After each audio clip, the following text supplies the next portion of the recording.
ये कहानी शुरू होती है जब रोहन और उसकी पत्नी रागिनी जलंधरपुर नाम के एक छोटे से गांव में रहते थे। रोहन बहुत गरीब था। पैसों की कमी के कारण उनका घर बड़ी मुश्किल से चलता था। रोहन की एक बेटी अनाया भी थी। एक दिन अनाया अपने पिता रोहन से कहती हैं, पापा पापा मुझे भी स्कूल जाना है। मैं स्कूल कब जाऊंगी? मेरे सारे दोस्त स्कूल जाते हैं। बस कुछ ही दिन और बच्चे, फिर तुम भी अपने दोस्तों के साथ स्कूल जाओगी। ये सुनकर अनाया खुशी से झूम उठती हैं और भागकर बाहर खेलने चली जाती हैं। तभी रागिनी ने रोहन से कहा, क्यों जी, आपने अपनी बेटी से झूठ क्यों बोला? हमारे पास पैसे कहाँ हैं एडमिशन के लिए?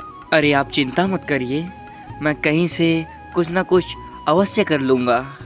रोहन दिन रात कड़ी मेहनत करता ताकि वह अपने बेटी को किसी अच्छे स्कूल में पढ़ा सके।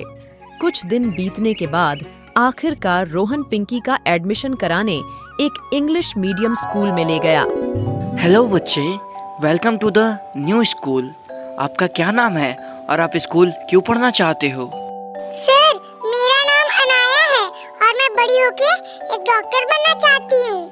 तभी स्कूल के मैनेजर ने रोहन से कहा, तो मिस्टर रोहन, अब आप अपनी बेटी की चिंता बिल्कुल मत करिए।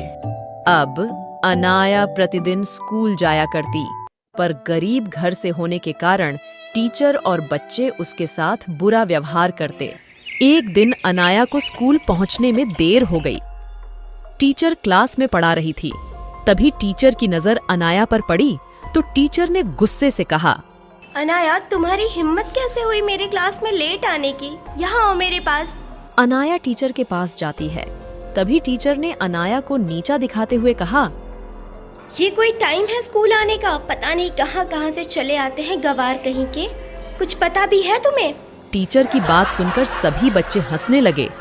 ये बात अनाया को बहुत बुरी लगी। लंच में अनाया एक पेड़ के नीचे बैठी थी।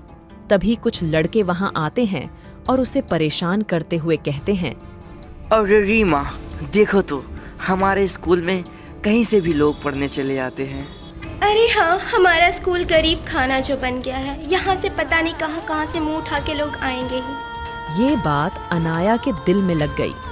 कुछ देर बाद छुट्टी की बेल बजी। सभी बच्चे अपने अपने घर चले गए। काफी देर हो गई थी, पर अनाया अब भी घर नहीं आई थी। तभी अनाया की माँ ने कहा, अजी, अनाया अभी तक घर क्यों नहीं आई? मुझे कितनी घबराहट हो रही है। अरे तुम चिंता मत करो, मैं अभी जाके देखता हूँ, कुछ नहीं होगा हमारी बेटी को। शाम हो गई थी और रोहन रास्ते में यही सोच रहा था, हे भगवान, मेरी बेटी किस हालत में होगी, उसकी रक्षा करना। कि स्कूल जाके जब रोहन ने देखा तो चौंक गया। उसने देखा कि अनाया ने स्कूल के पेड़ से लटककर अपनी जान दे दी। फिर रोहन अनाया की लाश को घर ले गया। जब उसकी माँ ने ये देखा तो वो बहुत रोई। धीरे धीरे समय बीत गया। एक दिन अचानक स्कूल की छत से एक लड़की की चिल्लाने की आवाज आई। सभी टीचर ने जाके देखा तो वो और कोई नहीं रीमा थी, जो कि पंखे से लटकी हुई थी। ये देखकर सब चौंक गए। तभी एक टीचर की नजर दीवार पर जाती है। अब सर, दीवार पर तो देखिए, कोई नहीं बचेगा। इसका मतलब सब मरेंगे।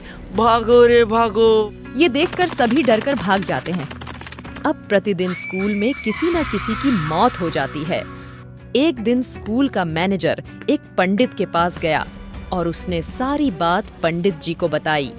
पंडित ने स्कूल में पूजा करवाया। ओम नमो मरघट की घाटी, चुप चुप करते सामने आती, अपना नाम बता साथी। तभी अनाया का भूत वहां आ जाती है। बोल लड़की, तू ये सब क्यों कर रही है? इन सब ने मेरे साथ गलत किया है। उसके बाद अनाया की भूत ने पंडित को अपनी सारी बात बताई। ये सुनकर पंडित ने सभी टीचर और बच्चों से कहा, तुम सब ने इस बच्ची के साथ अच्छा नहीं किया, मांगो माफी। तभी सभी लोग अनाया से माफी मांगते हैं और अनाया की आत्मा को शांति मिल जाती है और वो स्कूल छोड़कर सदा के लिए चली जाती हैं।